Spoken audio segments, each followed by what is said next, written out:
ओम विष्णुपाद परमहंस परिव्राजकाचार्य अष्टोत्तर शतश्री श्रीमती शिल भक्ति वल्लभ तीर्थ गोस्वामी महाराज के श्री चरण कमल अनंत कोटि साष्टांग दंडवत प्रणाम करते हुए उनकी हेतु की कृपा प्रार्थना।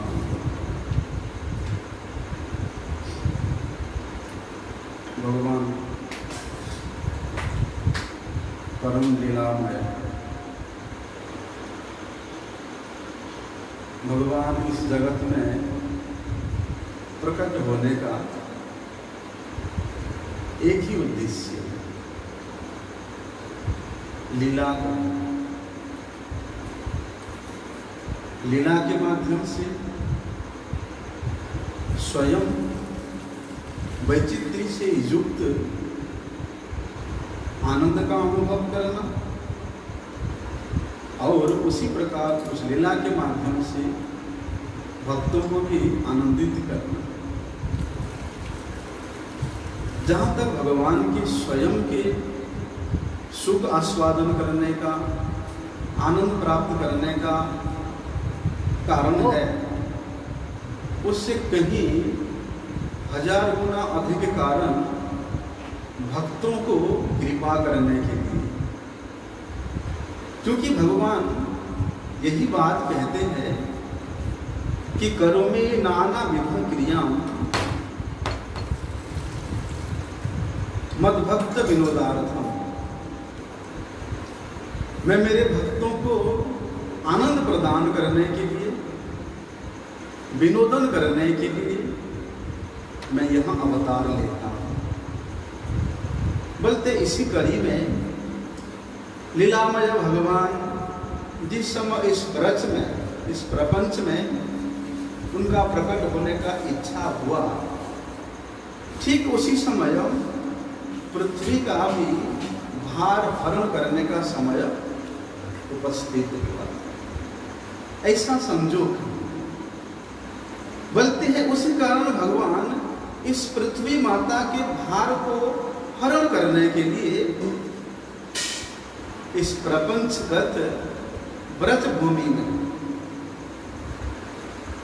अर्थात स्वयं बलदेव प्रभु अपनी क्रिया शक्ति के द्वारा नंदनंदन भगवान श्री कृष्ण के इच्छा शक्ति को पूर्ण करके उस नित्य गोलोक वृंदावन से, उस नित्य गोलोक वृंदावन के स्वरूप को इस प्रपंच में, हमारे भारतवर्ष में प्रकट करते हैं। तो भगवान इस व्रज में आकर के अपनी जन्म लीला करते हैं। कहते हैं कि धरित्री देवी ये भगवान विष्णु की पत्नी है। विष्णु पत्नी जगत जननी धरित्री देवी जब समस्त प्रकार से असुरों के द्वारा, अर्थात भगवत विमुख छली राजाओं के द्वारा, असंख्य छल कपट से परिपूर्ण असुर सैन्यों के द्वारा जब आक्रांत हुआ, तब उन्होंने जगत के सृष्टा ब्रह्मा जी के चरणों में शरणागत हो। मां धरित्री आज बड़े ही असहिष्णु होकर के एक अत्यधिक निरीह अवस्था में, आश्रयहीन अवस्था में अपने आप को महसूस करके जगत सृष्टा ब्रह्मा जी के पास पहुंचती और ब्रह्मा जी के पास जाकर के क्रंदन करते करते, गाभी का रूप धारण करके ब्रह्मा जी के पास जाकर के क्रंदन करते करते वे ब्रह्मा जी के निकट अपने दुर्भाग्य के, अपने दुख के जितने भी कड़ी है उसको निवेदन करती है। जगत गुरु, जगत सृष्टा ब्रह्मा जी बल्कि पृथ्वी माता के क्लेश के वृत्तांत को श्रवण करके वे चिंता करते हैं कि भगवान मुझे इस विश्व की सृष्टि करने के लिए भार दिए है और रुद्र को प्रलय काल के समय में इस विश्व का ध्वंस करने के लिए उनके ऊपर भार दिए हैं और स्वयं क्षीरोदकशाही महाविष्णु इस जगत के पालनकर्ता के रूप में वे स्वयं इस धरित्री देवी का, इस पृथ्वी माता का पालन करते हैं। इसलिए ब्रह्मा जी यही सोच करके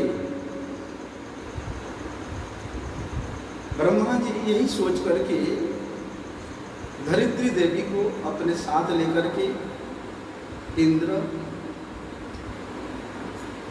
और शिव जी और अन्य जितने भी देवगण हैं उनको लेकर के वे क्षीर सागर के तट पर पहुंचते हैं। बल्कि वहां पर क्षीर सागर के तट पर ब्रह्मा जी पहुंच करके, क्योंकि भगवान के अभिप्राय ही इस प्रकार है, इस प्रकार भगवान का अभिप्राय है कि पृथ्वी का पालन करने का जो कार्य है उसमें देवराज इंद्र का विशेष सहयोग रहता है। क्योंकि देवराज इंद्र अगर वृष्टि नहीं करेगा तो इस पृथ्वी देवी ठीक से फल फूल में सुसज्जित नहीं हो पाएगी। बारिश के बिना यहाँ पर जीवन धारण करना भी असंभव है। इसलिए ब्रह्मा जी ने देवराज इंद्र के वहाँ प्रयोजनीयता को जान करके और दैत्यों के संहार कार्य में भगवान रुद्र को लगा के रखे हैं श्री इस जगत के संहार करने के लिए, तो उनको भी लेकर के ब्रह्मा जी क्षीर सागर के तट पर पहुंचते हैं। जैसे कि भगवान वहाँ शिव जी को आदेश ना दे दे कि अब तो पृथ्वी को इतना कष्ट हो रहा है कि तुम अपनी समस्त शक्ति के साथ दैत्यों का संहार कर दो। ऐसी संभावना लेकर के ब्रह्मा जी शिव जी को भी लेकर के वहाँ पहुँचे। जो भी हो, ब्रह्मा जी वहाँ पर क्षीर सागर के तट पर पहुँच करके अचंचल चित्त होकर के, स्थिर चित्त होकर के, स्थितिग्रह होकर के वे सहस्र शीर्षा पुरुष सूक्त मंत्र के द्वारा समस्त प्रकार के वांछा को पूर्ण करने वाले, समस्त प्रकार के व्यथा को हरण करने वाले देवों के देव भगवान जगन्नाथ क्षीरोदकशाही महाविष्णु का वहाँ पर वे उपासना करते हैं, पूजन करते हैं, उनका ध्यान करते हैं। बोलते हैं ब्रह्मा जी उस क्षीर सागर के तट पर पहुँच करके श्री भगवान को दर्शन करने का अत्यधिक आर्त विरह भाव लेकर के वे भगवान की उपासना करते हैं। एकाग्र चित्त से वे भगवान को पुकारते हैं। देखो ब्रह्मा जी भी साक्षात जाकर के क्षीरोदकशाही महाविष्णु से नहीं मिल सकते, साथ में रुद्र जी भी गए, तो वहां पर पूरे विधि विधान के साथ ब्रह्मा जी तपस्या करते हैं, उपासना करते हैं, करुण हृदय से भगवान को बुलाते हैं, तब जाके उनका कृपा प्राप्त होता है। बोलते ब्रह्मा जी भगवान की उपासना करते करते उनको समाधि लग गया और उस समाधि के मध्य में ही उनको केवल समुच्चारिता रूप में आकाशवाणी सुनाई दिया। उनके कानों में वो समाधि अवस्था में आकाशवाणी प्रवेश किया। भगवान आकाशवाणी के द्वारा ब्रह्मा जी को बता रहे हैं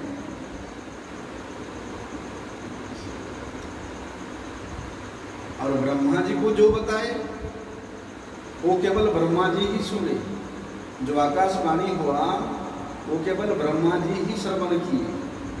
अन्य देवता लोग भगवान के उस आकाशवाणी को श्रवण करने के लिए योग्य नहीं है, क्योंकि ब्रह्मा जी वहाँ समपत्ति चित्त होकर के, एकाग्र चित्त होकर के वे क्षीरोदकशाही भगवान का उपासना किए, ध्यानस्थ हुए। तो वो शब्द केवल ब्रह्मा जी को ही सुनाई दिया।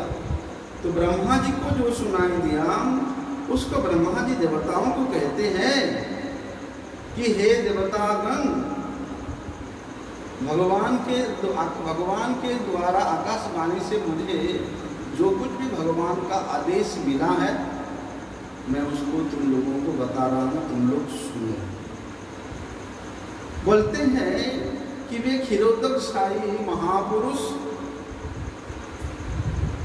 बहुत जल्दी इस धरती के भार को उतारने के लिए, हरण करने के लिए यहाँ प्रकट होंगे।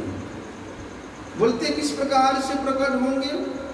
क्योंकि भगवान को पृथ्वी देवी का ये जो कष्ट है, व्यथा है, ये उनको पहले से ही पता था। इसलिए भगवान ने जिस प्रकार के आदेश दिया, तुम लोग मेरे से वो समस्त आदेश को श्रवण करो और उसी के अनुसार तुम लोग अपने अपने कार्य में लग जाओ। कहते हैं ब्रह्मा जी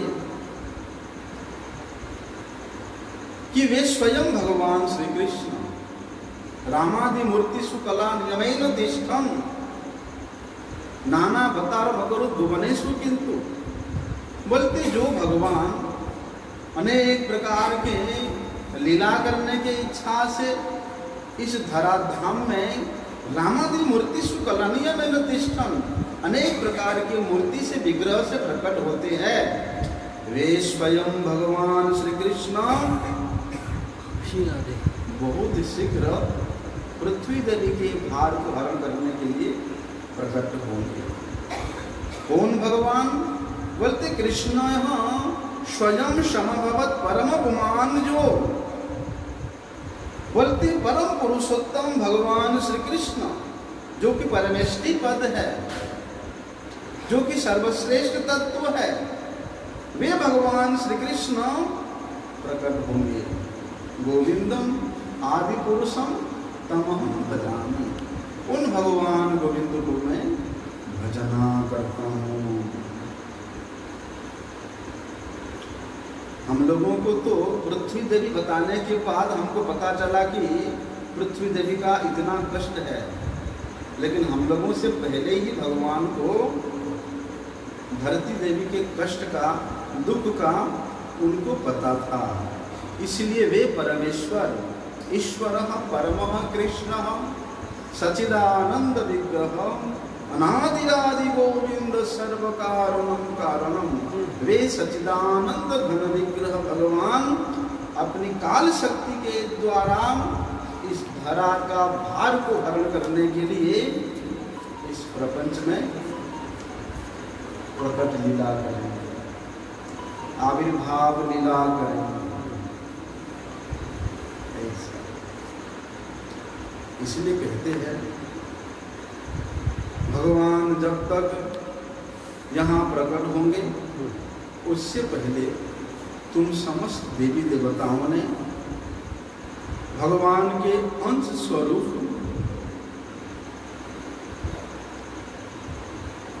भगवान के लीला में सहायता करने के लिए, भगवान के उस कार्य में सहायता करने के लिए तुम सब लोग यदुकुल में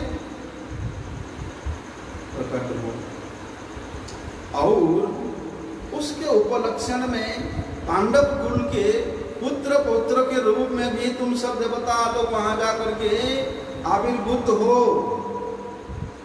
पांडव पांडवों की इसलिए और वहां पर आविर्भूत होकर के, प्रकट होकर के भगवान के साथ अवस्थान करने का, रहने का लाभ हो। बोलते हैं उन सर्वैश्वर्य युक्त परम पुरुषोत्तम भगवान श्री वासुदेव के घर में, श्री वसुदेव के घर में स्वयं आविर्भूत होंगे, क्योंकि वे स्वयं वासुदेव है, इसलिए वे वसुदेव के घर में स्वयं आविर्भूत होंगे। और जितने भी देवताओं के पत्नीगण है, वे उन भगवान के माता के दूषणार्थ, उन भगवान के लीला के दूषण करने की इच्छा से वहां पर जाकर के प्रकट हो। समस्त देव पत्नीगण प्रिय सखियों के रूप में, सहचरियों के रूप में ब्रज में जाकर के अवतीर्ण। कितना अधिक ये भगवान की कृपा है। अरे जो देवताओं को क्या, ब्रह्मा जी को भी साक्षात रूप से भगवान का दर्शन नहीं होता है, तो भगवान लीलामय यहाँ लीला करने के लिए देखो समस्त देवताओं के पत्नियों को क्या सुजोग दे रहे हैं कि तुम लोग वृंदावन में ब्रज में जाकर के उनके सखी सहचरियों के रूप में वहां पर उनकी लीला में सहायता करो। ऐसा सुजोग इसलिए स्वयं भगवान वासुदेव की जो प्रथम अंश है, उनके जो आदि गायक विभो है, उनकी जो प्रकाश विग्रह है श्री शंकरसन, वे देश काल और सीमा से रहित होने के कारण जिनका नाम अनंत है,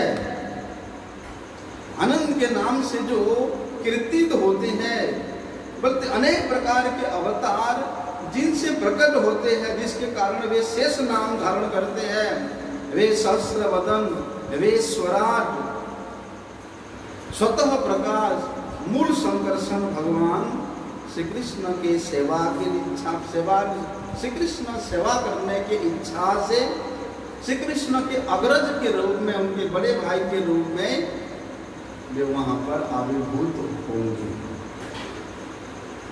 और जो माया, उन्मुख मोहिनी माया, गोकुलेश्वरी माया, अखिलेश्वरी बहिरंगा गुणमयी माया, वे भी भगवान के बहन के रूप में वहां पर प्रकट होते।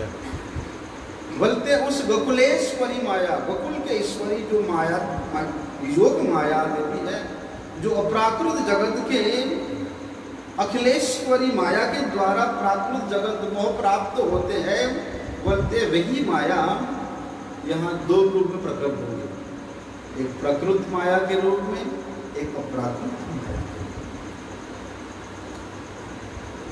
बोलते प्राकृत अप्राकृत माया, जोग माया के द्वारा भगवान स्वयं उन जोग माया के साहाय्य लेकर के यहाँ अनेक प्रकार की लीला करेंगे। यद्यपि भगवान संपूर्ण भगवत्ता से परिपूर्ण है, संपूर्ण ऐश्वर्य से भगवान परिपूर्ण है, किंतु यहाँ लीला करने की इच्छा से भगवान प्रकट होने के कारण उनकी लीला के जितने भी सहयोगी हैं, सखागण है, सखीगण है, ब्रजवासीगण है, नंद जशोदा इत्यादि वयोवृद्ध ब्रज ब्रजजन है, बोलते उनके मन में भगवान के प्रति, श्री कृष्ण के प्रति, कन्हैया के प्रति भगवत्ता रूप भाव ना आ जाए, इसलिए उस योग माया के द्वारा भगवान यहाँ पर अपने भक्तों को मोहित करते हैं, और महामाया के द्वारा भगवत विमुख जनों को, अभक्तों को भगवान विमुख करते हैं। इसीलिए भगवत शक्ति, भगवान की शक्ति, विष्णु माया, भगवान के आदेश से उनके अंशभूता बहिरंग माया के साथ यहाँ अनेक प्रकार के लीला कार्य करेंगे। और वही जगत मोहिनी विष्णु माया, जोग माया अपने स्वरूप के द्वारा देवकी के गर्भ, सप्तम गर्भ को आकर्षण पूर्वक रोहिणी माता के गर्भ में स्थापन करेंगे। और अरे किसी को बच्चा होगा वो सोता रहेगा, उसको पता नहीं चलेगा है? लेकिन यशोदा माता को बोलते उस प्रसव समय में भी ऐसा निद्रा था। वो जो निद्रा था, निद्रा नयन था, वो केवल उस योग माया का ही कार्य था। बोलते उसी प्रकार विमुख मोहिनी माया जो भगवान से विमुख है, जो जड़ माया अपने स्वरूप के द्वारा उस प्रकार के असुरों को, जैसे कंस को, कंस के जितने भी अनुचर है, कंस के जितने भी मित्र है, उन सबको बल्कि भगवत स्वरूप के ज्ञानार्थ वंचना करने के लिए वहाँ पर वही जोग माया ही महामाया के रूप में, जड़ माया के रूप में, विमोहिनी माया के रूप में वे अपने कार्य करेंगे। अभी बोलते हैं कि ब्रह्मा जी जो कि दक्ष आदि जितने प्रजापति है, उन प्रजापतियों के भी पति ब्रह्मा जी जो कि परम ऐश्वर्यशाली है, वे देवता गणों को इस प्रकार भगवान का आदेश ज्ञापन करके वे धरित्री देवी को विभिन्न प्रकार के वाक्यों के द्वारा सांत्वना प्रदान करके वे अपने अपने धामों में सब लोग चलगमन करते हैं। अभी यहाँ प्रश्न हो सकता है कि ब्रह्मा वहाँ क्षीरसागर के तट पर जाकर के परम उग्र तपस्या किया, और उग्र तपस्या करने के बाद उनको क्षीरोदक पुरुष जो कि तृतीय पुरुषावतार है, उनका साक्षात रूप में उनका दर्शन कर नहीं पाए। साक्षात रूप में ब्रह्मा जी उग्र तपस्या करने के बावजूद भी उनका दर्शन नहीं कर पाए। केवल मात्र आकाश के द्वारा जो आकाशवाणी हुआ, वही आकाशवाणी को ही वे श्रवण किए। बोलते वही भगवान, बोलते हैं क्षीरोदक पुरुष जिनके अंश है, बोलते वही परम अंशी भगवान परब्रह्म परम पुरुषोत्तम श्री कृष्ण इस जगत में प्रकट होकर के बोलते अनेक प्रकार के लीला करते हैं, और लीला के माध्यम से एक प्रापंचिक लोक दृष्टि से उन्होंने एक प्रकार से देखने में लगता है कि साधारण मनुष्य जैसा लीला कर रहे हैं। अरे जो भगवान वहां ब्रह्मा जी उग्र तपस्या करने के बाद भी दर्शन नहीं कर पाए, बोलते वे क्षीरोदक पुरुष के जो अंश है, बोलते समस्त अवतारों के जो परम अंशी है, वे परब्रह्म साक्षात पुरुषोत्तम कृष्ण यहाँ पर ब्रज में आकर के मनुष्य पद लीला कर रहे हैं। अरे मनुष्य पद लीला क्या, यहाँ तुम्हें छछिया भर छाछ पे नाच नचावे हैं, एक कोटरी उसमें छाछ के लिए उनको नचाते हैं। वे परब्रह्म जिनको उग्र तपस्या करके ब्रह्मा जी भी दर्शन नहीं कर पाते हैं। कैसा कैसा भगवान का यहाँ पर लीला है, बोलते हैं इसका एक ही उत्तर है। उत्तर है कि इसमें भगवान का जो अकारण करुणा वरुणादय वही कृपा ही प्रदर्शित होता है। भगवान अपनी कृपा के अतिशर्यता के कारण यहाँ इस प्रपंच में अवतरित होकर के समस्त जीवों को ऐसे ही दर्शन देते हैं। सबके साथ ऐसे ही भगवान लीला करते हैं। किसी को अपने कंधे पे उठा रहे हैं, कभी किसी कंधे पे चढ़ जा रहे हैं।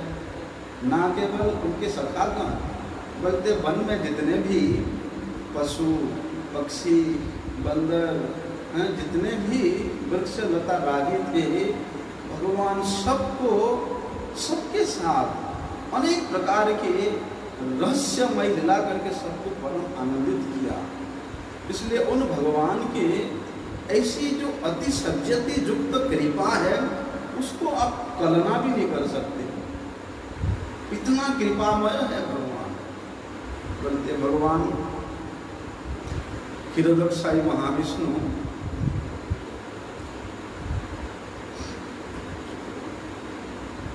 ब्रह्मा जी के निकट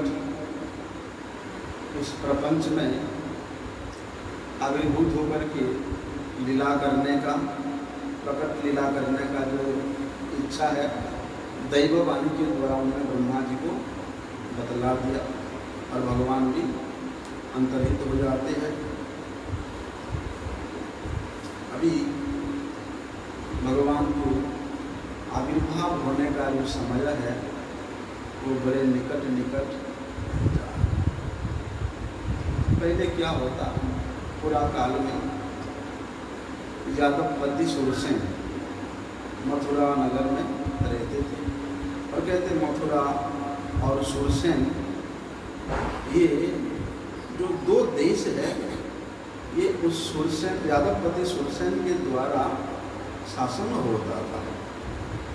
उसी के अंतराल मथुरा में जो जदुओं के अधिपति थे, जदुवंशियों का अधिपति, यहाँ जदुवंशियों का राज्यों का राजधानी ये मथुरा में भी यदुवंशियों का राजा महाराज उग्रसेन यहाँ शासन करते थे। बोलते ये मधुपुरी, ये मथुरा ऐसा है जहाँ पर भगवान श्री कृष्ण नित्य विराजमान होते। मथुरा भगवान जत्र नित्यम सन्निहितो बनी। भगवान श्री कृष्ण इस मथुरा में नित्य निवास करते। अब ये मथुरा की यहाँ पर घटना है, जिस मथुरा में भगवान प्रकट हुए, वहाँ पर क्या हुआ, एक समय सुरसेन वंश में उद्भूत वसुदेव जी, कंस के पिता उग्रसेन के जो भाई है देवक, देवकी के कन्या देवकी का मथुरा नगरी में बड़े ही हर्षोल्लास के साथ विवाह होने का प्रस्ताव हुआ और वसुदेव जी जो कि सुरसेन पुत्र थे,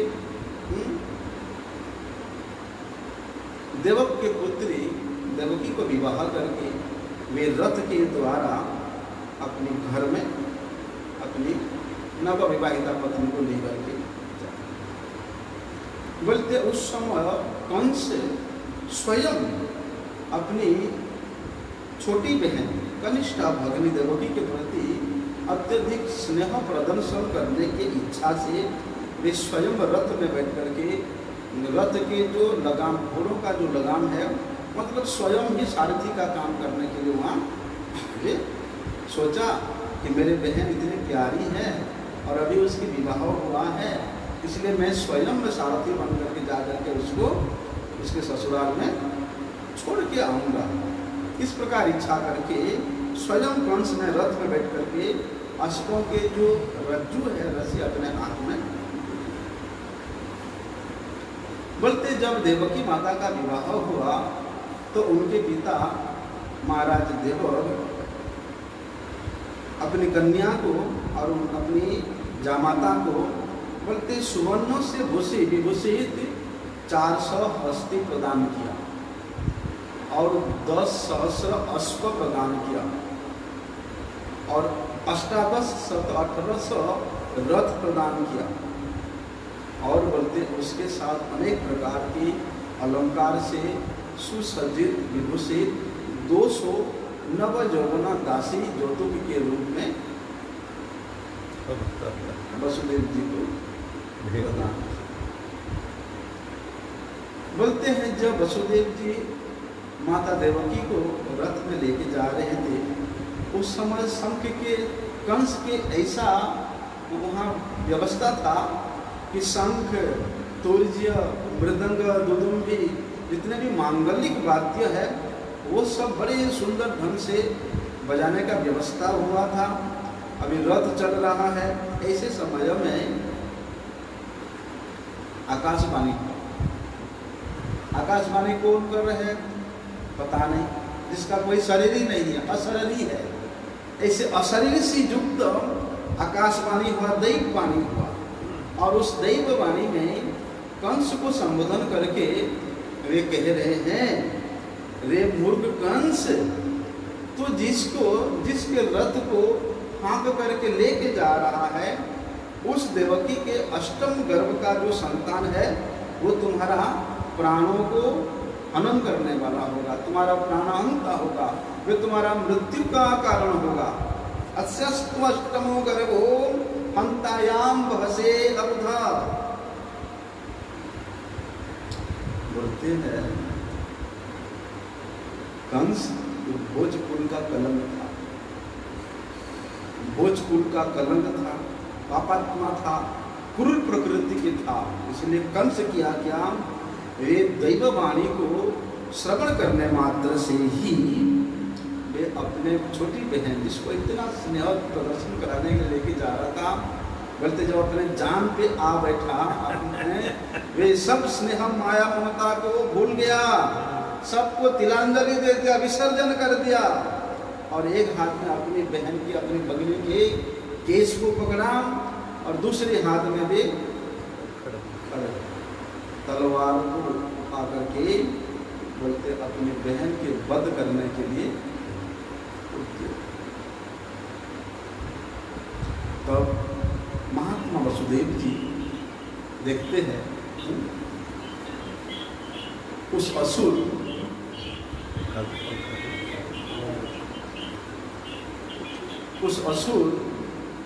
कंस के साथ वे बल प्रयोग करके ऐसे शुभ घड़ी में, ऐसे शुभ मुहूर्त में वे उसको बल प्रयोग करके उसका युद्ध करना नहीं चाहिए। इसलिए उन्होंने कूटनीति का, सामनीति का अवलंबन करके बलते कंस को स्तुति के द्वारा उसके बढ़ाई करके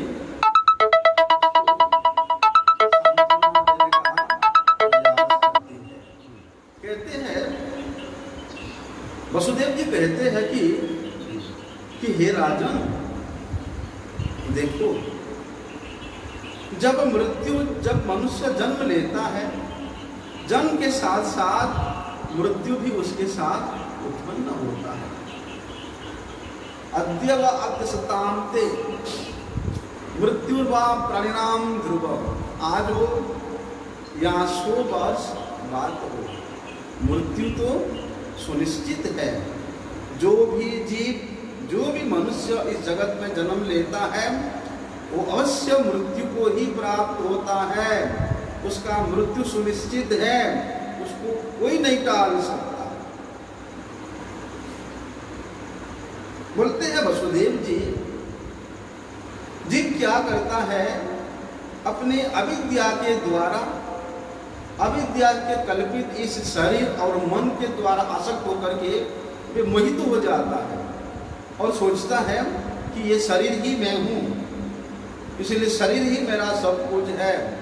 इस प्रकार का मिथ्या अभिमान करके शरीर, शरीरादि वस्तुओं के प्रति आसक्त होकर के मूढ़ व्यक्ति अपने नित्य कल्याण के रास्ता को कभी भी नहीं चुन पाता है। इसलिए बल्कि देहात्म बुद्ध रहने के कारण वे जीव शुभ अशुभ कर्म में प्रवृत्त होता है और कर्म के अनुसार उसको बार बार इस जगत में जन्म लेना पड़ता है, कर्म फल को भोगना पड़ता है, उसके बाद फिर मृत्यु को प्राप्त होना पड़ता है।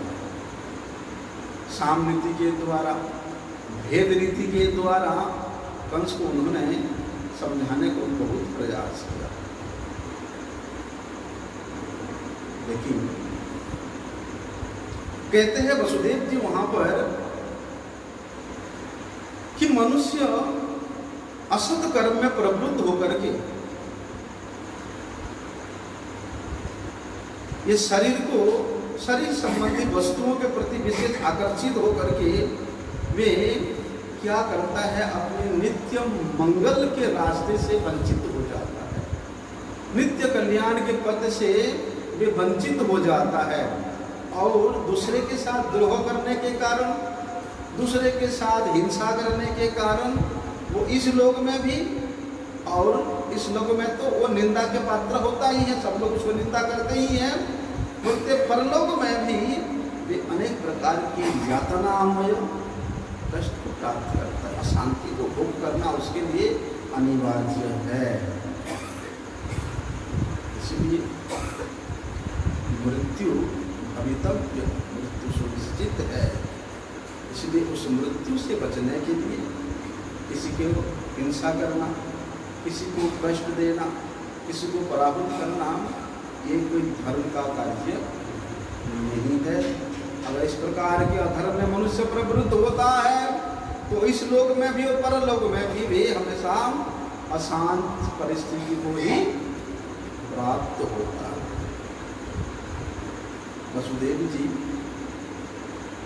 इस प्रकार शांत वचन के द्वारा उसको, कंस को अपने, तो एक ही वयस के थे, मित्रता का प्रकाश करते हैं। जब मित्र के रूप में उसको इतना समझाने के बाद भी उसको अगर ऐसे पाप कर्म करोगे तो परलोक में तुमको घोर नरक यातना भोगना पड़ेगा। उस परलोक का भी उसको भयक दिखाते हैं। तो भी कंस जो सोचा है उससे वे इधर उधर नहीं, वे अपने संकल्प से विचलित नहीं हुआ। वे अपने भगनी को, अपने बहन को वध करने के लिए अत्यधिक आग्रह युक्त होकर के देख करके वसुदेव जी सोचते हैं कि अभी इस समय किसी भी प्रकार से कैसे भी हो देवकी को मृत्यु के मुख से बचाना ही मेरा कर्तव्य है। ऐसा सोच करके उसको अपना कर्तव्य समझ करके वसुदेव जी कंस को कहते हैं कि हे राजन, देखिए अगर मेरे पुत्रों से देवकी के गर्भजात पुत्रों से, संतानों से आपके मृत्यु का भय है तो मैं देवकी के गर्भ से जितने भी संतान होंगे मैं वो समस्त संतान को लेकर के मैं तुमको छोड़ दूंगा। भगवान के विधाता का जो विधान है उसको खंडन करने का सामर्थ्य किसी में भी नहीं। वसुदेव जी सोचते हैं कि अगर मेरे पुत्र के हाथों के द्वारा कंस का मृत्यु लिखा हुआ है तो उसका मृत्यु अवश्य ही होगा।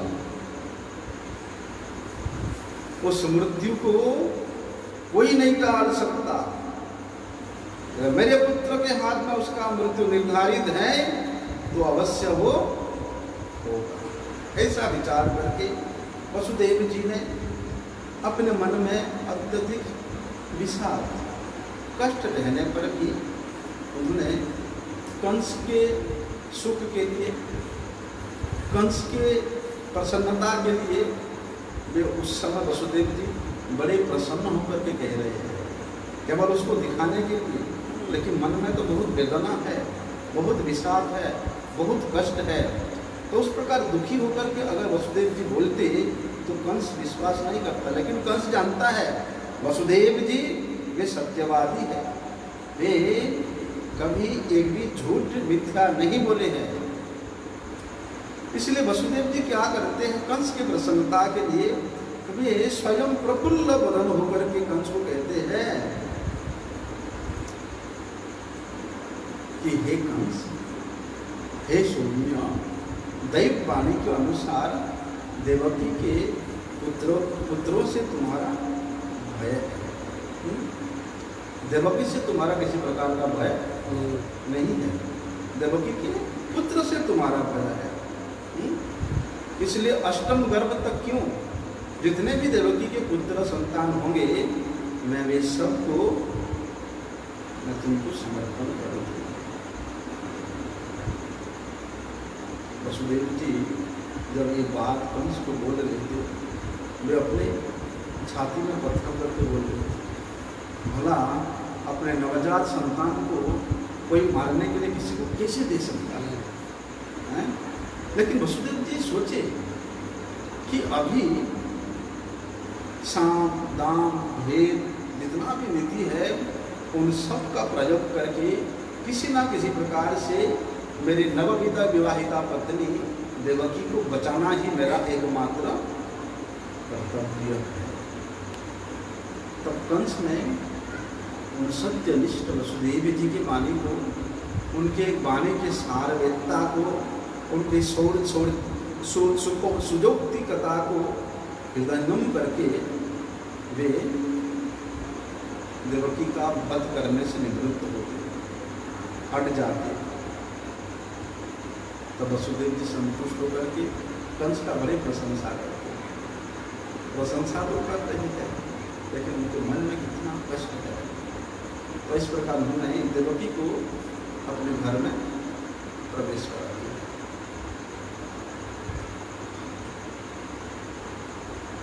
अभी देवकी का जब प्रसव काल होने का समय आया, सर्वदेवतामयी माता देवकी प्रत्येक वर्ष एक एक करके 8 पुत्र को जन्म देती और सुभद्रा नाम की एक कन्या को भी प्रसव करती।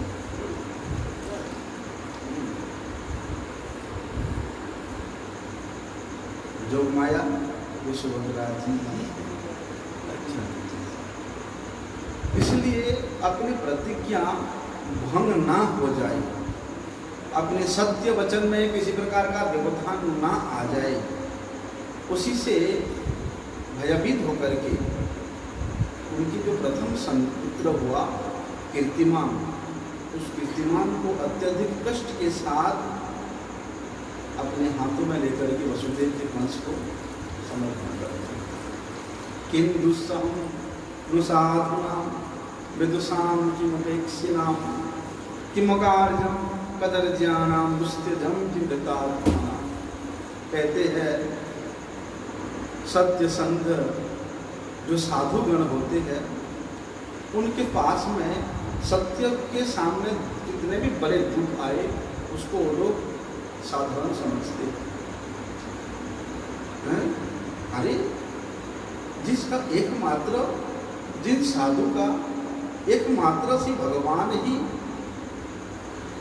एकमात्र वो वास्तव वस्तु ही, एकमात्र उन करुणामय भगवान ही जिनका आश्रय है, और जिन साधुगण केवल उन्हीं भगवान को ही जानते हैं।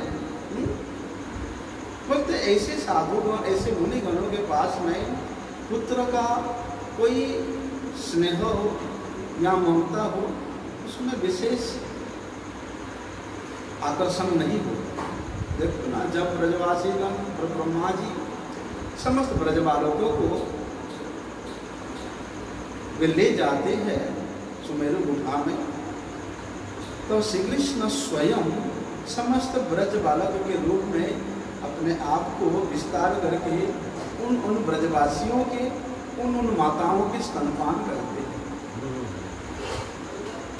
लेकिन ब्रजवासीगण अपने स्वयं के पुत्र को जिस प्रकार से प्रेम करते थे, जब से कृष्ण उनका पुत्र बने हुए हैं, तब से उनके स्वयं के पुत्र से कृष्ण के प्रति जो प्रेम है वो कई गुना अधिक है। ऐसे कई उदाहरण भी देखा जाता है।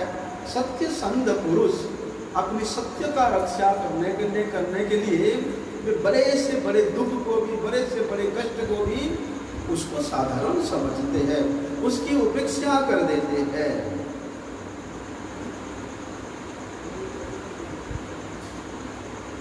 और वसुदेव जी तो उनका एक ही इच्छा है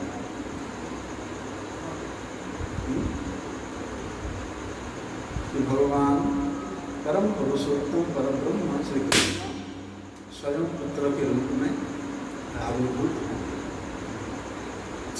जिनका ऐसा इच्छा है दर्शन करने का, शोषण करने का, सेवा करने का, उन भगवान के माता पिता बनने का, है जिसका परम सौभाग्य प्राप्त हो रहा है, वे फिर पुत्र शोक में क्या रहेंगे।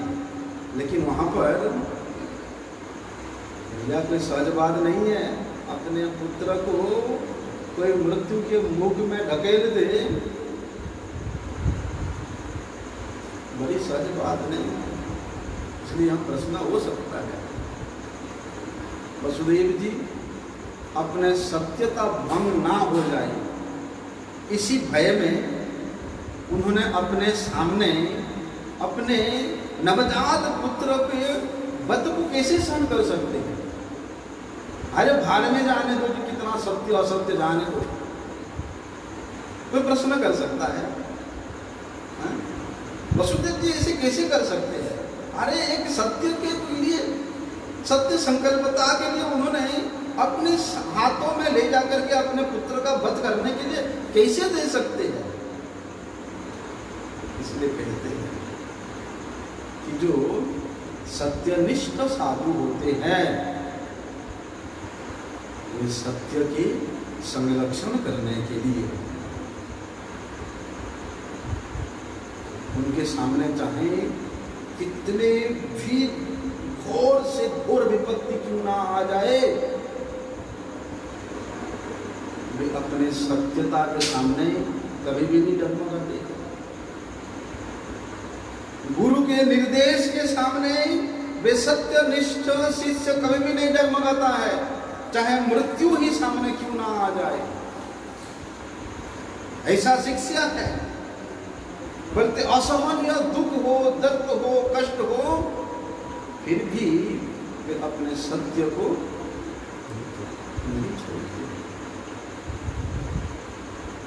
चलो ठीक है भैया, कंस ने तो अपने मुख से नहीं बोला है कि तुम्हारे समस्त पुत्रों को मुझे दे दोगे और मैं उन सबका वध कर दूंगा। कंस तो अपने मुख से नहीं बोला है। वसुदेव जी क्यों बोले?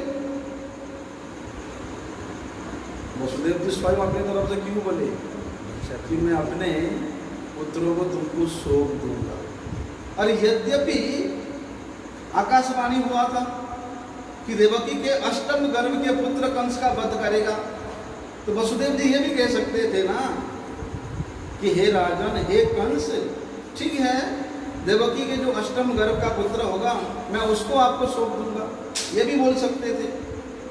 उन्होंने क्यों बोला कि मैं जितने भी संतान होंगे सबको छोड़ दूँ, विश्वास दिलाने के लिए कि ये बात मान जाए। उनकी वसुदेव जी जानते हैं कंस असुर प्रकृति के लोग हैं, कुछ धूर्त है, स्वार्थी है, इसलिए स्वार्थ के कारण वे कुछ भी कर सकता है। इसलिए ऐसी स्थिति में वे अपने भारजिया के, अपनी नवविवाहिता पत्नी के प्राण को रक्षा करने की इच्छा से उन्होंने कंस के हाथों में अपने संतानों को समर्पण करने का जो प्रस्ताव है उसको रखा। लेकिन कहते हैं वसुदेव जी अपनी स्वयं के प्रवृत्ति से अपने पुत्रों को कंस को समर्पण करने का इच्छा जागृत करने पर भी, प्रतिज्ञा करने पर भी ये उनके लिए कोई विशेष बड़ी बात नहीं है। कहते हैं अरे भाई वो गृहस्थ थे, वसुदेव जी गृहस्थ थे, तो गृहस्थ व्यक्ति अपने संतानों के लिए अपने प्राण तक न्यौछावर कर देते हैं, होता कि नहीं? अपने संतान के लिए, अपने पुत्र के लिए उन्हें अपने प्राण तक न्यौछावर कर सकते हैं, अपने पुत्र को, संतान को कभी उपेक्षा नहीं कर सकते हैं। और वसुदेव जी के प्रति तो ये सब युक्तियुक्त बात नहीं है। कहते हैं कि वसुदेव जी वे साधारण फल भोग आकांक्षी कर्मियों के जैसा अविद्वान नहीं थे, वे भक्ति, ज्ञान और वैराग्यवान थे। भक्ति, ज्ञान, वैराग्य के वे महासमुद्र थे। उनके पुत्र का उपेक्षा करना ये तो केवल एक निमित्त मात्र था, क्योंकि वे जानते थे कि यदि वसुदेव जी अपनी प्रतिज्ञा को रक्षा करने के लिए वो अपने पुत्र को यथार्थ रूप से कंस के हाथ में सौंपे, लेकिन कंस किस प्रकार से उन छोटे छोटे बालकों के प्राण को हनन कर सकता है, उन छोटे छोटे अपने भतीजों के प्राण को वो कैसे ले सकता है, कैसे समर्थ हो सकता है। एक ये है, और दूसरा वसुदेव जी भी कैसे अपने पुत्रों को ऐसे क्रूर कंस को समर्पित कर सकते हैं। बोलते ये दोनों ही भगवत माया के कारण ये संसाधित हुआ। दोनों भगवत माया के कारण, भगवान के माया के कारण ये दोनों कार्य संसाधन हुआ। आकाशवाणी और जी कहते हैं वैसे भी कंस वो ऐसी प्रकृति के था, ऐसे असाधु प्रकृति के था, उसका आचरण, उसका क्रिया मुद्रा हमेशा असहनीय था, सहन करने योग्य नहीं था। तो ऐसे जो लोग होते हैं, ऐसे कदर्ज प्रकृति के जो लोग होते हैं, वो लोग क्या करते हैं, अपनी स्वार्थ सिद्धि के लिए वे कुछ भी कर सकते हैं। अपने स्वार्थ सिद्धि के लिए वे कुछ भी कर सकते हैं, किसी को भी हत्या कर सकते हैं। ठीक है, इतने सारे विचार यहाँ हो रहा है? और ये भी विचार बन सकता है, वसुदेव जी तो अरे चलो कोई बात नहीं, इतना कुछ होना, विद्वान थे, भक्ति ज्ञान वैराग्य के समुद्र स्वरूप थे, हैं? और वे जानते थे कि देवकी के साथ विवाह करने से इतना सारी क्लेश होगा, तो उनको विवाह नहीं करना चाहिए, उनको विवाह से गारस्थ जीवन को त्याग देना चाहिए। यद्यपि विवाह भी किए तो किसी प्रकार के पुत्र संतान की उत्पत्ति करने की आवश्यकता ही नहीं था। कंस को बोल सकते थे ठीक है, हम लोग कोई पुत्र संतान उत्पन्न नहीं करेंगे, ऐसे बोल के भी तो उसको समझा सकते थे। लेकिन कहते हैं वसुदेव जी के मन में लोभ था। किस प्रकार के लोभ कि देवकी के गर्भ में साक्षात परमेश्वर भगवान आविर्भूत हुए। ये लोग अरे जिन भगवान को कल्पों से ऋषि मुनिगण दर्शन करने के लिए, प्राप्त करने के लिए तपस्या में रत है, फिर भी नहीं कर पा रहे हैं, और वे भगवान अत्यधिक परम करुणा परवश मेरे भाजिया के घर में प्रकट होंगे, मेरे पुत्र के रूप में प्रकट होंगे, हैं? उसके लिए 7 संतान जाने तो जाने दो। और वे तो जानते थे कि दैव वाणी जो आकाशवाणी जो है वो कभी भी बेकार नहीं जाएगा। आकाशवाणी जो हुआ है वो अवश्य संगठित होगा ही होगा, तो कभी उसको कोई नहीं टाल सकता। अगर दैववाणी के द्वारा मेरे पुत्र के हाथ में कंस का मृत्यु निर्धारित हुआ है तो वो अवश्य साबित होगा उसको। इसलिए वसुदेव जी के मन में एक दृढ़ निश्चय भी है, मैं साक्षात भगवान बलि के मुख कमल का दर्शन करूंगा, वे मेरे घर में पुत्र के रूप में आविर्भूत होंगे, ऐसा सौभाग्य और कहाँ मिलेगा। बोलते यही मनो अभिष्ट को सिद्ध, इस मनो अभिष्ट की सिद्धि को प्राप्त करने के लिए उन्होंने गृहस्थ अवस्था में रहने का संकल्प लिया और अपने पुत्र रूपी भगवान श्री हरि ने सर्वत्व रूप से आत्मसमर्पण करने का और आत्मसमर्पण करके पुत्र के रूप में स्नेह करने का, स्नेह शैथिल्य करने का ऐसा सुयोग और कहाँ संभव होगा। इसलिए वसुदेव जी किस प्रकार से अपने अष्टम पुत्र जल्दी जल्दी प्रकट हो, आविर्भाव हो, उसके लिए उन्होंने हर साल एक एक पुत्र का जन्म, 4-5 साल बाद भी जन्म करा सकते थे, हैं? नहीं, वसुदेव जी बोलते कि हमको वो अष्टम गर्भ जल्दी चाहिए, इसलिए हर साल उन्होंने देवकी से एक एक पुत्रों का उत्पन्न किया कि कैसे जल्दी जल्दी अष्टम गर्भ होने का समय आ जाए। जो भी हो, कंस वसुदेव के समत्व में था, फिर भी शत्रु और मित्र के समदृष्टि में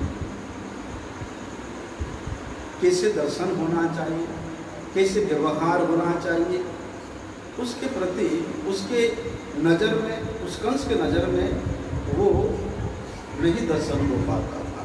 इसलिए वो क्या करता था,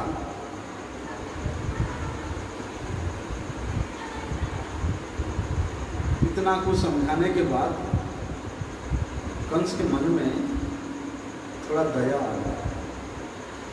दया क्या, फिर मित्रों के जैसा व्यवहार करने लगता है वसुदेव जी के साथ और कहता है, वसुदेव जी देखिए, आपके अष्टम पुत्र से मुझे भय है, और जिस प्रकार से उस आकाशवाणी हुआ, उस आकाशवाणी के अनुसार देवकी के अष्टम गर्भ के संतान के द्वारा ही मेरा मृत्यु निर्धारित हुआ है? इसलिए तुम्हारे ये जो प्रथम पुत्र कीर्तिमान को तुम लेके आ रहे हो, इससे मेरा कोई भय नहीं है, इसलिए तुम इसको ले जाओ, वापस ले जाओ।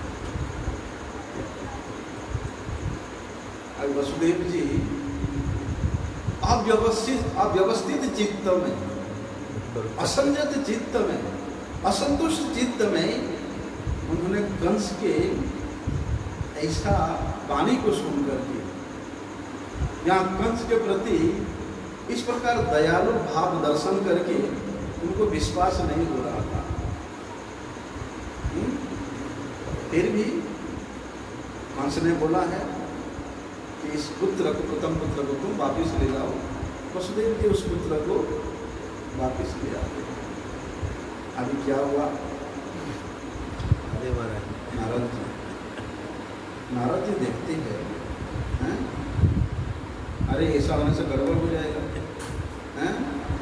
नारद जी चाहते थे कि किसी भी प्रकार से इस असुर प्रकृति का जो कंस है, जितना जल्दी इसका वध हो जाएगा, इतना ध्वंस हो जाएगा, उसके लिए प्रयास करना पड़ेगा। अगर ये वापिस कर देगा कीर्तिमंत को, फिर तो ये मरेगा नहीं जल्दी, फिर और कुछ हो जाएगा काम, है? तो नारद जी वहां आकर के कहते हैं कि अगर कंस अधिक दिन जीवित रहेगा तो इस जगत के लोग कभी भी शांति में नहीं रह सकते। सब यहाँ पर मंगल अवस्था को प्राप्त नहीं हो सकते। इसलिए उन्होंने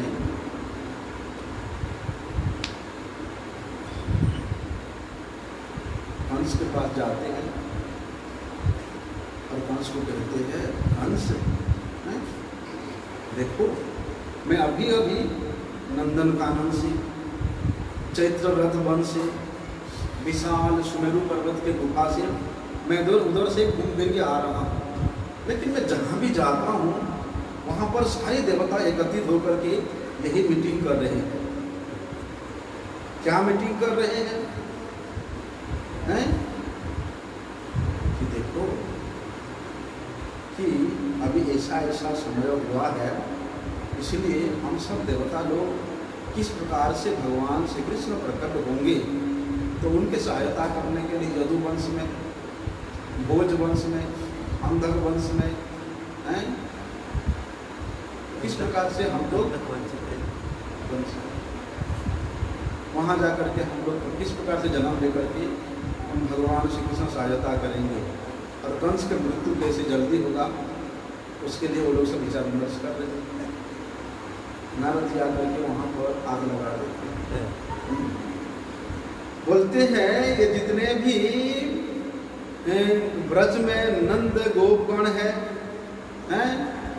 और उनके जितने पत्नीगण हैं और वसुदेव जी के जितना भी संबंधी ज्ञाति बंधुगण हैं, उनके सहृद वर्ग है, ये सब के सब देवता लोग हैं और तुमको मारने के लिए सब यहाँ पर जन्म लिए हैं और मैं तुम तो पहले जन्म में कालनेमी था। पर नारद जी बोलते हैं कंस, तुम पहले जन्म में कालनेमी नामक एक दुर्दंत असुर था, लेकिन भगवान विष्णु के द्वारा तुम्हारा वध हुआ था। ऐसा नारद जी आकर के वहाँ पर आग लगा देते हैं। अभी कंस नारद जी के मुख से ये सब बात को सुन करके वेद जादवों को अपने परम शत्रु के रूप में और देवकी के गर्भ में भगवान विष्णु प्रकट होंगे, उसको जान करके देवकी और वसुदेव को कारागार में कर देता। कीर्तिमंत का जो जन्म हुआ था वसुदेव जी के महल में हुआ था, लेकिन नारद जी ने ऐसे आग लगाने के बाद उनको फिर कोठरी में कारागार में बेड़ियों में बांध करके कहते हैं भगवान का जो जन्म है इस प्राकृत मनुष्यों के जैसा जन्म नहीं होता। बोलते हैं भगवान का जन्म अप्राकृत स्थिति में होता है। जैसे ही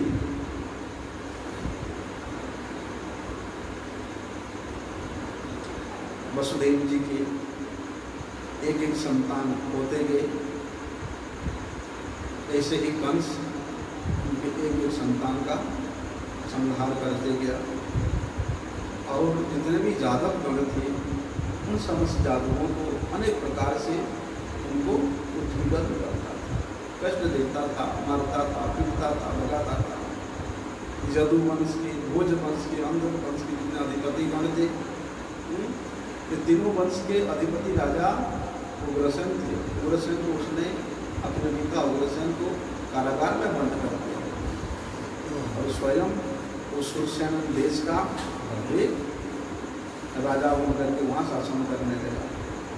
कहते हैं कि मातरम पितरम भ्रातृ च सर्वान् सब सुहृदस् तथा घ्नन्ति यशुस्तो लोका राजानः वायसो भूमि। बोलते इस पृथ्वी में जो आत्मेंद्रिय प्रीति वांछा मूलक जितने भी मनुष्य है, आत्मेंद्रिय को तर्पण करने के लिए जो लोग हमेशा चेष्टा युक्त है, ऐसे जो राजा गण है, नृपति गण है, अपने स्वार्थ के लिए, अपने आत्मेंद्रिय के सुख के लिए, वे माता हो, पिता हो, भ्राता हो, स्वजन हो, वो लोग किसी का भी वध कर सकते हैं, किसी का भी वे सर्वनाश कर सकते, विनाश कर सकते हैं। राजा सुरसेन जी के पुत्र थे वसुदेव जी, तो उनका तो अलग राज्य था, वो कैद कैसे कर लिए, लेकिन इनके अधीन था। वो अलग राज्य होने पर भी वे इनके अधीन थे, उग्रसेन महाराज के अधीन थे। हाँ। तो कहते हैं यहाँ पर एक तत्व की बात है।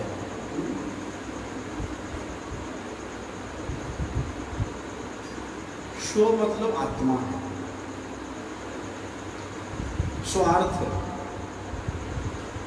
स्वार्थ में जो स्व है, उस स्व का मतलब होता है आत्मा, और अर्थ का मतलब होता है प्रयोजन। इसलिए आत्मा का प्रयोजन क्या होना चाहिए? एकमात्र भगवत सेवा होना चाहिए। लेकिन जो इसी स्वार्थ के बारे में, स्वार्थों के प्रकृत मंगल को जो लोग जानते हैं, वे लोग अपने स्वार्थ का ही उपयोग करते हैं। इसलिए शास्त्र कहते हैं स्वार्थ गति में विष्णु दुराशया जिन बहिरर्थ मानी, कि हमारा स्वार्थ तो भगवान विष्णु है। हमारा स्वार्थ तो, हमारा स्व जो अर्थ है, स्वयं का जो प्रयोजन है, वो भगवत सेवा है, भगवत प्रीति है। बोलते इस प्रकार की भावना कब हमारे हृदय में आएगा? जब हम अपने स्थिति को, अपने स्वरूप को जानेंगे, स्व स्थिति को जानेंगे, तभी इस प्रकार के हमारा भावना आएगा। लेकिन जो लोग स्वार्थ के रूप में देहात्म बुद्धि का वशवर्ती होकर के, स्व मतलब अपना शरीर है, मन है, मन के द्वारा जितना भी कल्पित विषय वस्तु है, उसको ऐसे संकीर्णता विचार लेकर के जो लोग स्वार्थ के लिए लगे रहते हैं, उनके मन में भेदभाव रहता है, वैषम्य रहता है। इसलिए वे लोग ऐसे अपस्वार्थ के लिए, ऐसे स्वार्थ को प्रतिपूर्ति करने के लिए वे लोग संघर्ष करते हैं, विद्रोह करते हैं, लड़ाई करते हैं, झगड़ा करते हैं। और कंस को अपने स्वार्थ के लिए अपने पिता उग्रसेन तक को भी जेल में डाल दिया। अरे विवाह के शुभ लक्षण पे हैं, अभी माता देवकी का हाथ के वो भी नहीं निकली थी, मेहंदी भी नहीं उतरी थी, वो बेचारे के बाल को पकड़ करके मारने के लिए तैयार हो गया, क्योंकि उसके स्वार्थ पे आ गया है। कि देवता लोग भी कितना क्रूर होते हैं। अरे भैया 1-2 महीना बाद बोलता कंस को सुनना दूंगा, अरे बोलने की क्या जरूरत है? लेकिन बोलते पृथ्वी माता को कंस के अत्याचार से अत्यधिक कष्ट हो रहा है। भविष्यवाणी तो भी देवताओं के अधीन है, देवताओं के अधीन नहीं, स्वयं भगवान ही भविष्यवाणी करते हैं। मतलब दैव वाणी होता है, आकाशवाणी स्वयं भगवान के द्वारा निर्दिष्ट होता है। इसलिए ये जो भविष्यवाणी हुआ था, क्षीरोदक्षाई महाविष्णु के द्वारा हुआ था। तो उस समय का क्या प्रयोजन था उसे करने का, कि जिस समय उसकी भेंट जा रही है और उसी समय वो प्रयोजन यही था कि कंस का अत्याचार बहुत ज़्यादा बढ़ गया था। जितने भी ऋषि मुनि ब्राह्मण गण थे, संत जन थे, बड़े त्रस्त हो रहे थे, पृथ्वी माता बड़े कष्ट से रो रही थी। तो ऐसी स्थिति में, ऐसे समय पे ऐसे विचार किया जाए ताकि कंस का आक्रमण बहुत जल्दी बढ़ जाए, उसका पाप का घड़ा बढ़ जाए और जल्दी भगवत अवतार हो और कंस का विनाश हो। यही एक ही कारण है। यहाँ तो बताया है वसुदेव जी भी यही इच्छा करते थे। वसुदेव जी चाहते तो 4-5 साल बाद एक संतान को प्रकट कर सकते थे, उत्पन्न कर सकते थे। लेकिन वसुदेव जी को भी जल्दी है कि प्रत्येक साल 9 महीना में एक बच्चा पैदा करना ही है और कंस को सपना है। मतलब कैसे कैसे प्रकार से वे अष्टम गर्भ होने का समय आ जाए, बहुत जल्दी आ जाए, क्योंकि जो दैववाणी है वो कभी भी व्यर्थ नहीं होता है।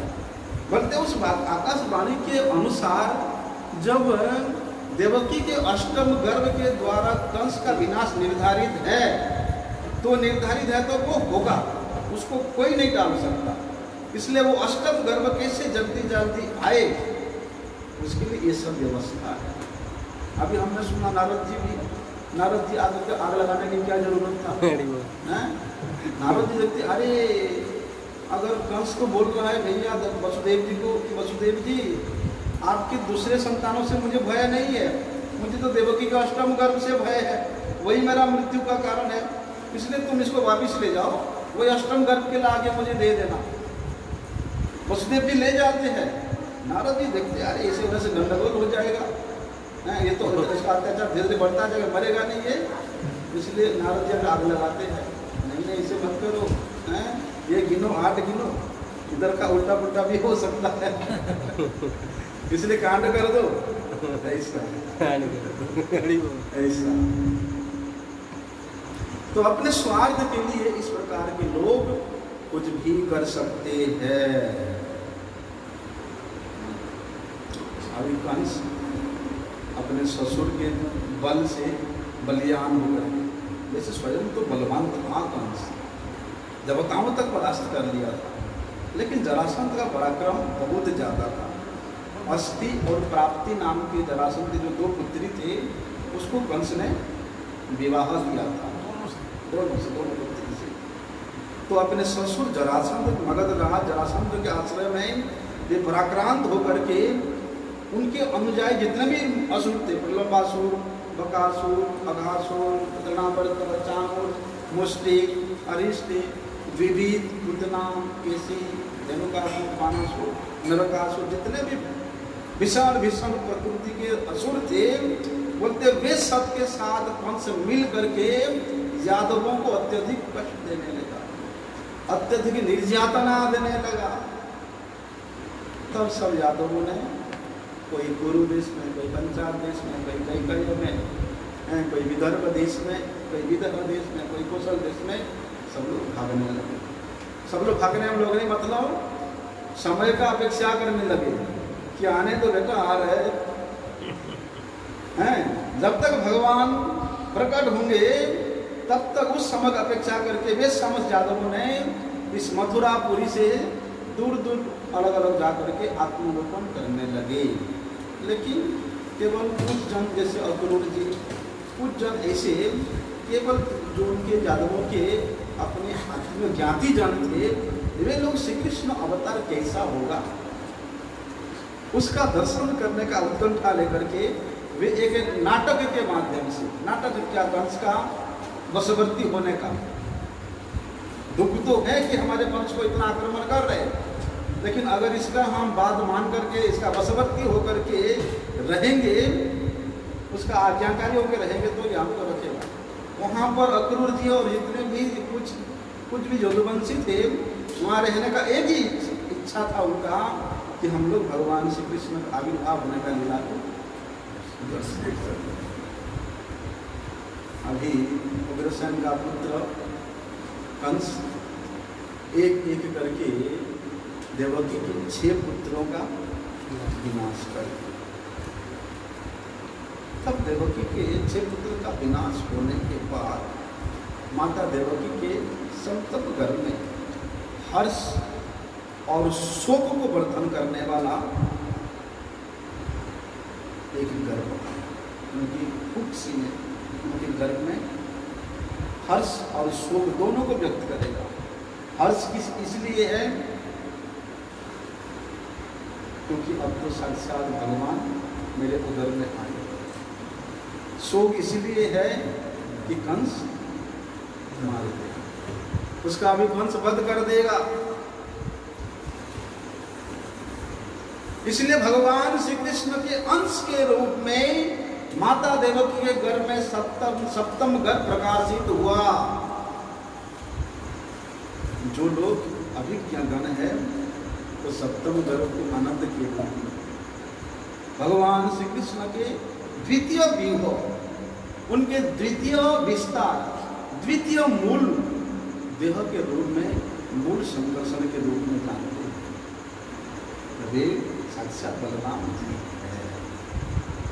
कहते हैं सर्वे सर्व विश्व के ईश्वर अंतर्जामी भगवान यादव गणों का कंस के द्वारा ऐसा अत्याचार हो रहा है देख करके उन्होंने अपने शक्ति जोग माया को आदेश दिया कि और ज़्यादा देर नहीं किया जा सकता है। योग माया को भगवान कहते हैं कि हे देवी, तुम गोपी और गौओं के द्वारा अलंकृत जो व्रज है, तुम वहाँ जाओ और वहाँ जाकर के नंद महाराज के गोकुल में वसुदेव जी के द्वितीय पत्नी रोहिणी देवी रह रही है। अवस्थान कर रही है। इसलिए वसुदेव की अन्य पत्नियां भी कंस के भय से, वसुदेव जी का एक पत्नी अनेक पत्नी थी, अन्य पत्नी भी वे कंस के भय से वे सब जाकर के वहाँ पर नंद महाराज के आश्रम में आत्मगोपन करके रहते थे। तो भगवान कहते हैं कि हे देवी, तुम वहाँ जाकर के देवकी के उदर में मेरा जो अंश है, मदन सबूत बलदेव स्वरूप है, तुम उनको वहाँ से अक्लेश में, जैसे कि देवकी माता को किसी प्रकार कष्ट ना हो, या किसी के उदर से अगर गर्भ खींचते हैं तो कितना दर्द होगा, है ना। लेकिन भगवान कहते हैं अक्लेश युक्ता नाम, किसी प्रकार का कष्ट नहीं होना चाहिए मेरे माता को, हैं।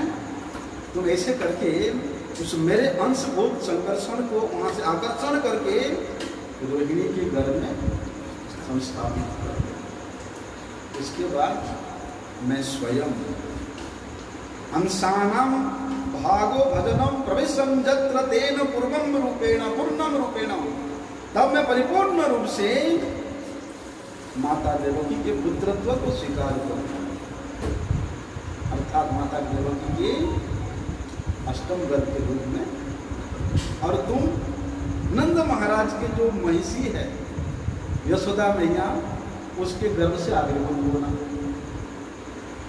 सुभद्रा देवी जो माया देवी को भगवान ऐसा अपने बहन को आदेश किया। सुभद्रा जी किसके गर्भ से पैदा हुए? सुभद्रा जी यशोदा की यहाँ से करते,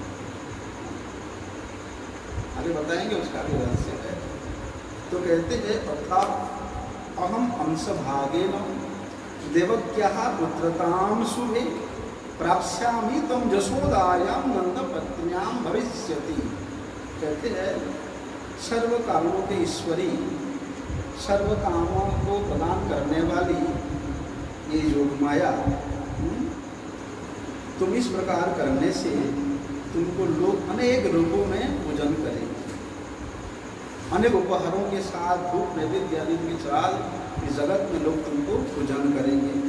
बोलते उस भूतल में मनुष्यगण तुमको विभिन्न स्थान पर निर्देश करके दुर्गा, भद्रकाली, विजया, वैष्णवी, चंडिका, कृष्णा, माधवी, कन्यका, माया, नारायण इत्यादि अनेक रूप से नामकरण करके तुम्हारा पूजन करें। सब योग माया के स्वरूप है, सब योग माया के स्वरूप। हाँ, योग माया के स्वरूप है, लेकिन योग माया का दो रूप है।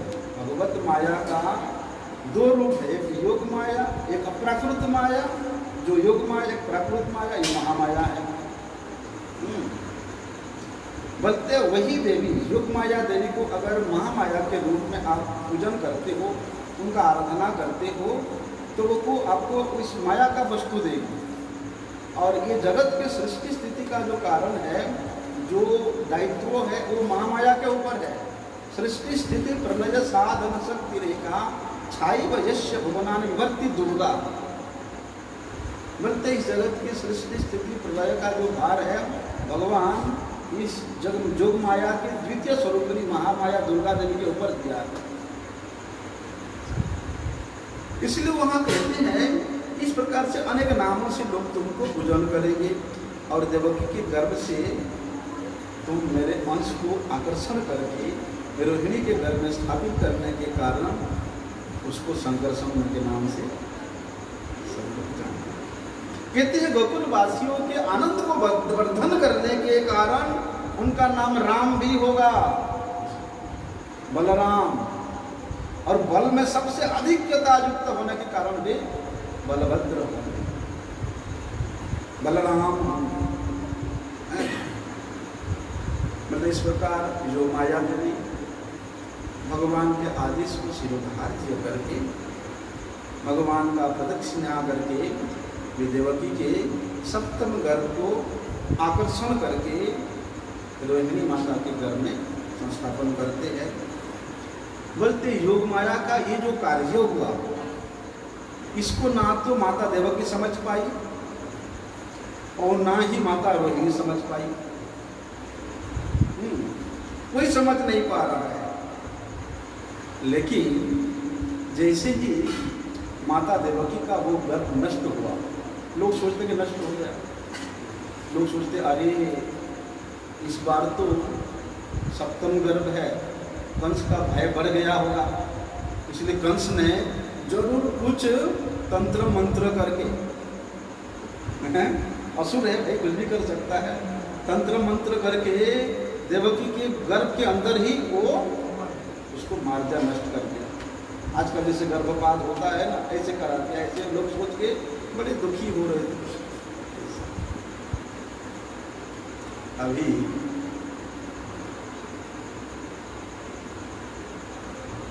भक्त भय दूरीकरणम अभजरं कारणम, भक्तों की भय को दूरीभूत करने वाला, अभयंकर समस्त विश्व के प्रेम के आस्पद स्वरूप भगवान पूर्ण स्वरूप में अंश भागेन पुरुषात्या अवतारेण वृंदावने सहभागेन भगत समूहेन संयुक्ते षडैश्वर्य पूर्णम सहितम एव प्राकटयति।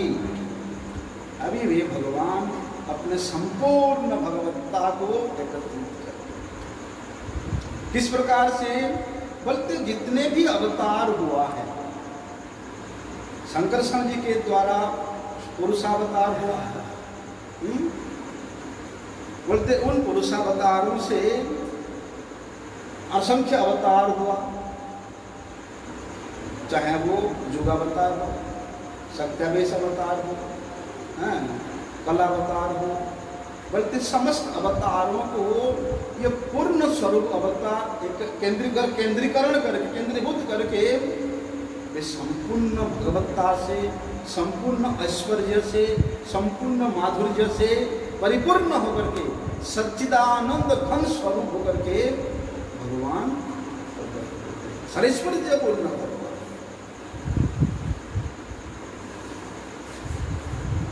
तो इस प्रकार के रूप में भगवान प्रकट हो रहे। आनंद दुंदुभि प्रफुल्लैर बदने, वसुदेव जी का एक नाम आनंद दुंदुभि भी है, ये भी हमेशा प्रसन्न रहे। तो वसुदेव जी, उनके चित्त में भगवान पहले आविर्भूत हुए। भाई षडैश्वर्य पूर्ण भगवान जिसके चित्त में आविर्भूत हो गए, जिन्होंने उन भगवान को अपने हृदय में धारण किया, तब तो वसुदेव की एकदम तेजोमय हो गए। वसुदेव जी के तेज को देख करके कंस के कारागार के जितने भी सैन्य सामंत सेनापति थे, वे सब डर जाते हैं, और वे सब जाकर के कंस को समाचार देते, महाराज आज तो कुछ अलग अलग लग रहा है, उस काल कोठरी में आज तो आलोक ही आलोक है, ज्योति ही ज्योति है। बल्कि उसी प्रकार, इस प्रकार उस आनंद प्रद चंद्र को धारण करके शुद्ध सत्वमयी माता देवकी वसुदेव जी के द्वारा वैधव दीक्षा विधान के अनुसार जगत मंगल कारक, अक्षय ऐश्वर्यशाली, सर्व कारणों के परम कारण, सबके मूल सर्वात्मा भगवान विष्णु को अपने मन में धारण किया। वसुदेव जी किस प्रकार से वो तेज को, अपने हृदय का तेज को, उस सर्वेश्वर्य पूर्ण भगवान के उस तेज को माता देवकी में विधान किया, बोलते वैध दीक्षा विधान के द्वारा, शारीरिक संबंध के द्वारा नहीं।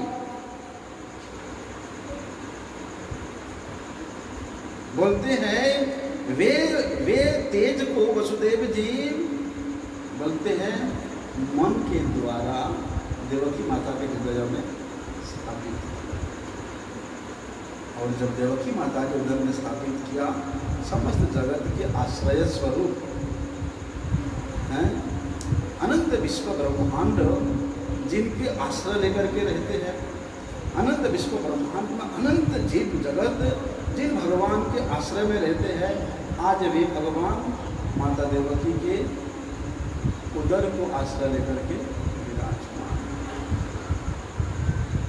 लेकिन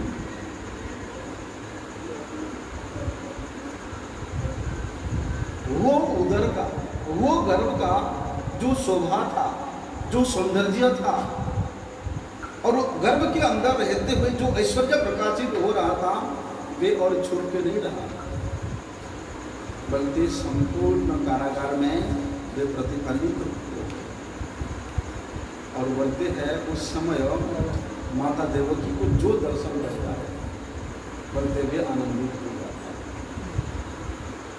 बोलते हैं जिन अनुचरों को, सैन्य सेनापतियों को कंस ने उनको वहां पर पहरा देने के लिए रखा था, उन क्रूर असुरों के मन में भी माता देवकी के प्रति बड़ी दया है, और वे भी वहाँ मन मन में माता देवकी को प्रणाम करते हैं, उनको देख करके प्रसन्न होते हैं। लेकिन कंस का भय है, कुछ नहीं कर सकते, प्रेम से बात भी नहीं कर सकते हैं। मन क्या हुआ, कंस के पास खबर गई कि महाराज आज तो कारागार में कुछ अलग सा लग रहा है। कंस कांपते कांपते आया कि आपकी बात तो ये मेरा मृत्यु का कारण है। कंस भाग भाग के आता है उस कारागार में और देखता है देवकी का ऐसा तेजोमय रूप, और माता देवकी का मुख एकदम हास्य और उल्लास से परिपूर्ण बदन। उसको देख करके कंस सोचा कि देवकी को इतना प्रसन्न मैंने कभी नहीं देखा, इतना तेजोमय कभी मैंने नहीं देखा। उसको देख करके, उस दृश्य को देख करके कंस तो सोचने लगा कि निश्चय इस बार मेरे प्राण का विनाश करने वाला हरि इस देवकी के गर्भ में प्रविष्ट हुआ। क्योंकि इससे पहले जो 6 गर्भ हुए, 7 गर्भ हुए, तब तो ऐसा सौभाग्य कभी नहीं हुआ था, इतना सौंदर्यता वहाँ पर आविष्कार नहीं हुआ था। इसलिए कंस मन ही मन सोचता है कि इस बार मेरे प्राणों का हरण करने वाला जरूर माता देवकी के गर्भ में आया। इसलिए कंस सोचता है कि अभी मेरा क्या कर्तव्य है। देवताओं के कार्य को संसाधन करने के लिए वे हरि मेरा वध करेगा,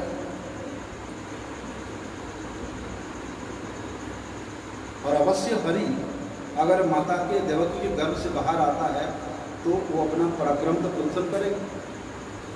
अगर मैं देवकी को अभी मारने के लिए भी जाऊं तो वो तो आ चुका है गर्भ में, जरूर वो कुछ ना कुछ करेगा, ऐसे तो मारने देगा नहीं। ऐसा कंस सोच रहा था।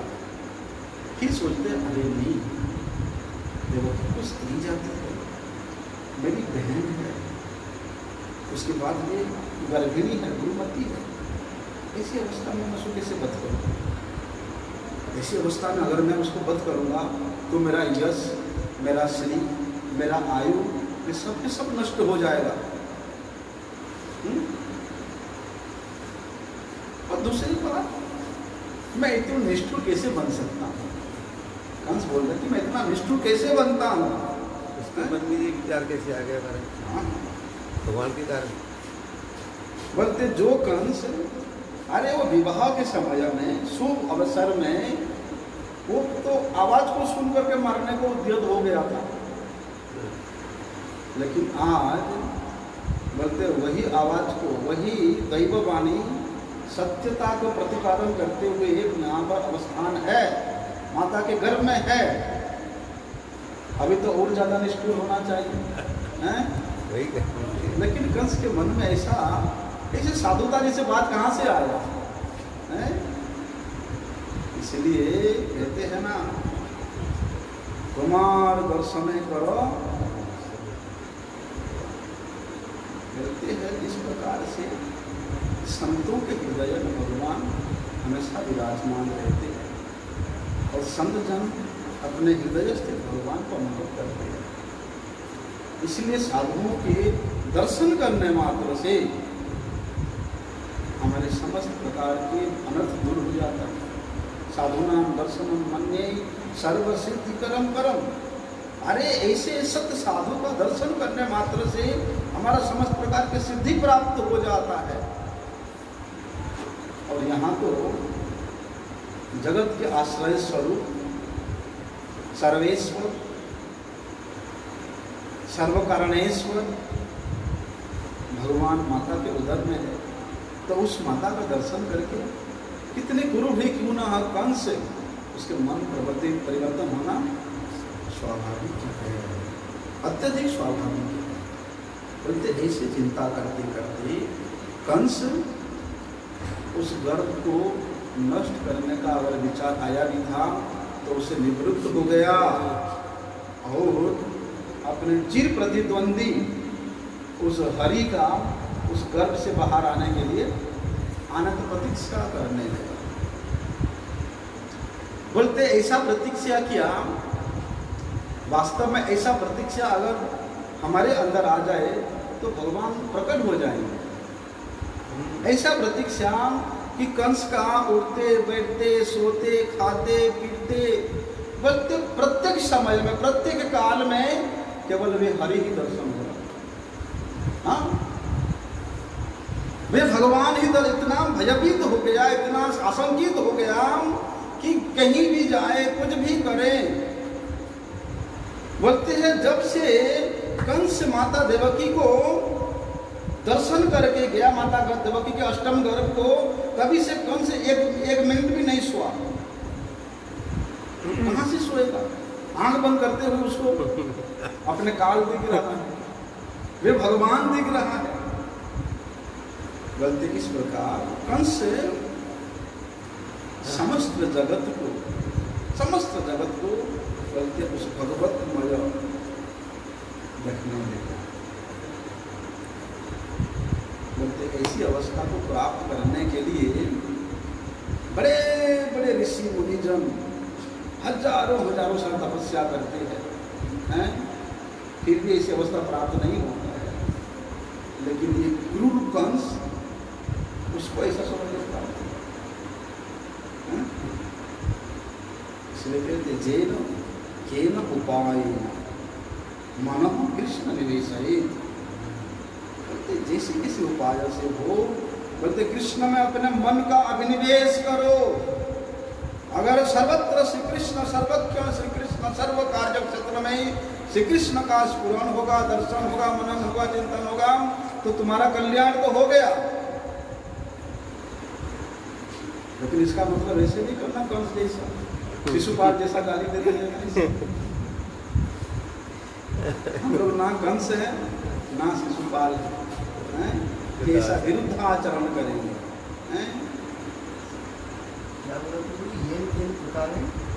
मन कृष्ण निवेश, मन को कृष्ण में निवेश करें। इसीलिए आप लोग कीर्तन करेंगे। ठीक है, अभी ऐसा कर लेता हूँ। कल जरूर करेंगे। हम तो अभी कृष्ण तत्व के बारे में चल रहे हैं, हमारा 3-4 दिन से। अब ये तो चलता रहेगा। अभी समझ ले, बता ब्रह्मा, शिव, इंद्र, चंद्र, वरुण, नारद जी सब के सब माता देवकी के गर्भ को स्तुति करने के लिए वहाँ पर भारते हैं और उन्हें वहाँ गर्भ स्तुति करते हैं।